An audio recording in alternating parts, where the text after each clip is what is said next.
Chapter 64. An awful silence lingered. Moments later, from the frozen crowd, Thais Yulman, who had been silent until now, burst out laughing for the first time.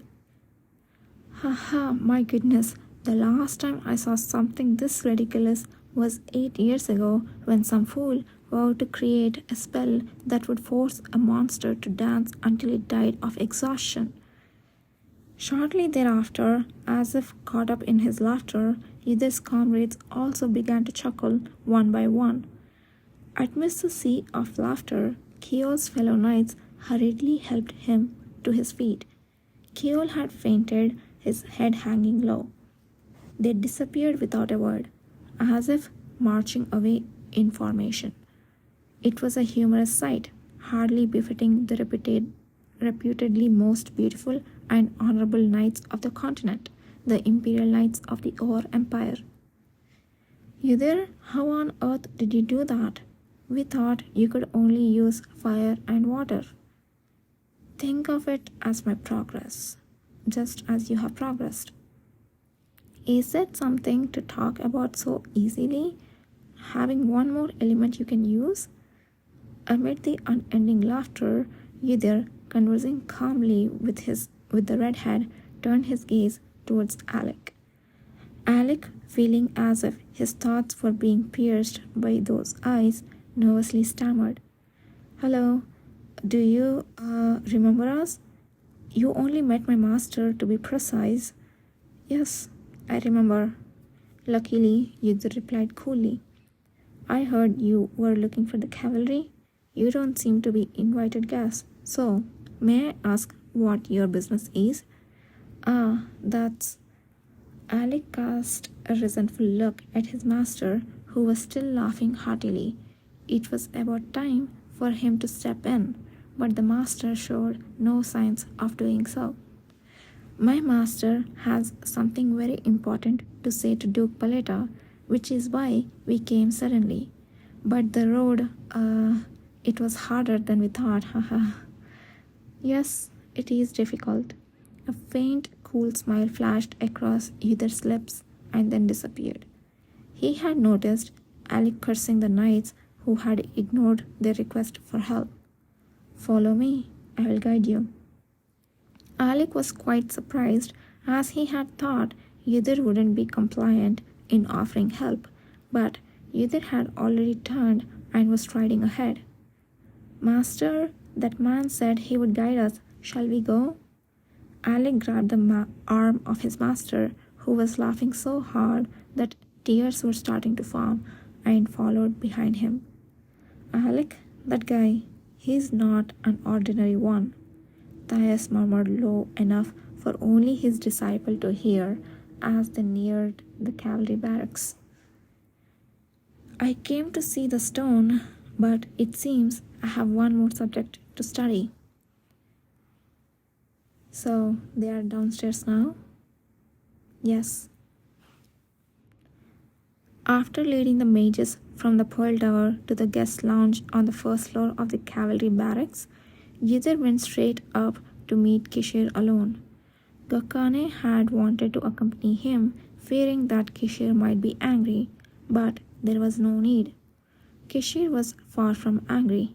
Instead, he seemed very interested in the situation Yudhir had created and resolved.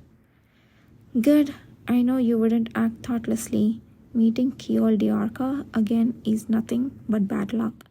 Anyway, now that the situation had been explained, let's move on to the next step." Yudhir looked at Kishir, who leaned back comfortably in his chair with a leisurely smile, carefully choosing his words. "They did not clearly state so, but in my eyes, they are mages, probably from the Pearl Tower. For such people to visit here uninvited at this time and only stating they need to see the commander without making their purpose clear, they must have come for the red stone." The old man with a long beard who casually mentioned magic, the disciple who respectfully called such an old man his master, They perfectly embodied the tradition of the one-on-one mentorship typical of mages. If they were court mages, there would be no need to hide their abilities, so the only remaining possibility was clear.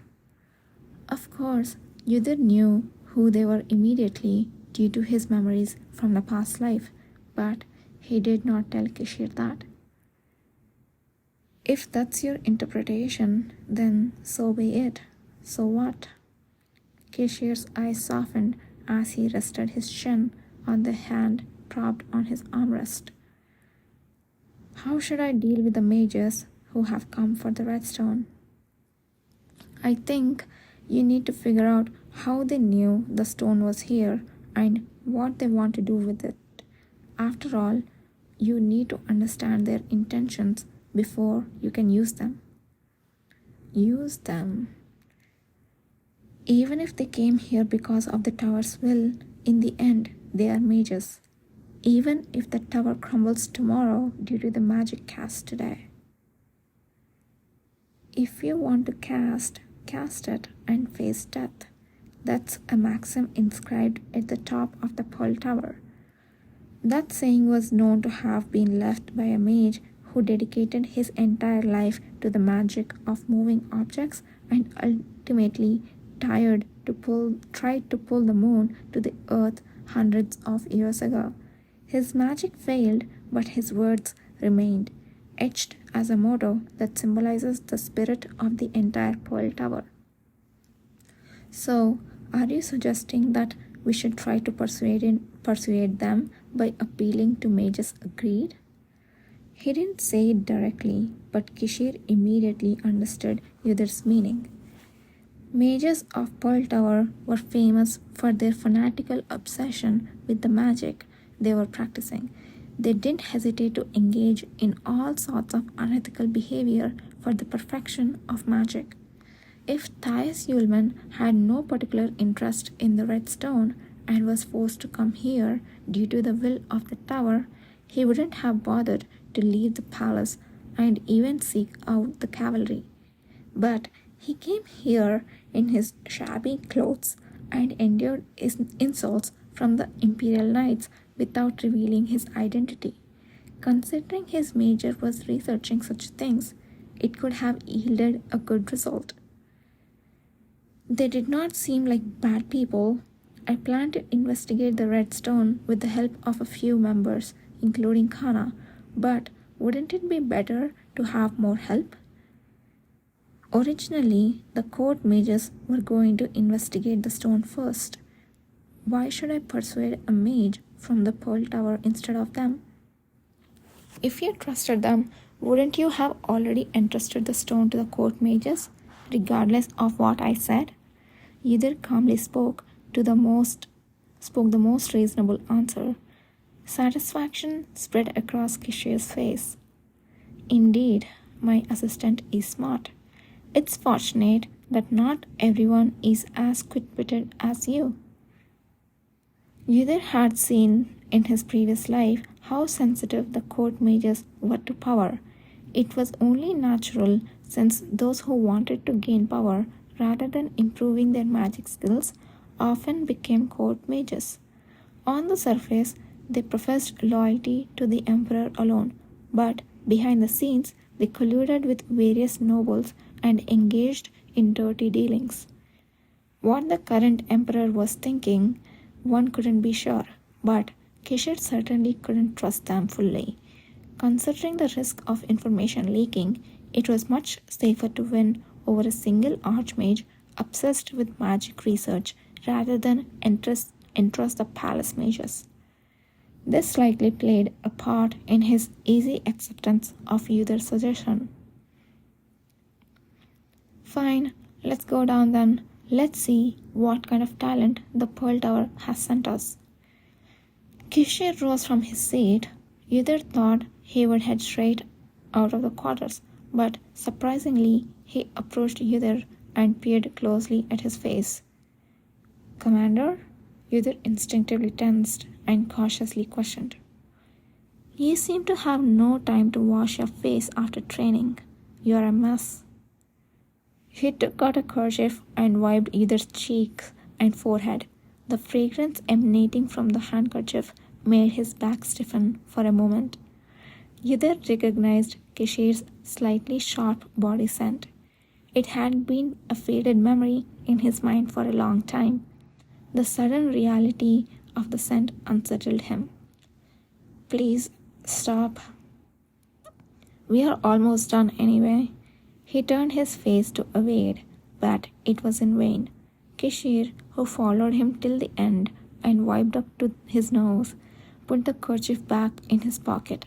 His nonchalant behavior left Uther speechless. You could just tell me to wash up. Why do this? What's wrong with being kind? Why are you putting the kerchief back? It's dirty. You should leave it. Don't be so sensitive. I'm fine. Kishir laughed merrily and patted Uther's shoulders. If anyone should act sensitively, it should be the one noble Kishir, not the commoner Uther. Uther deeply regretted not washing his face earlier.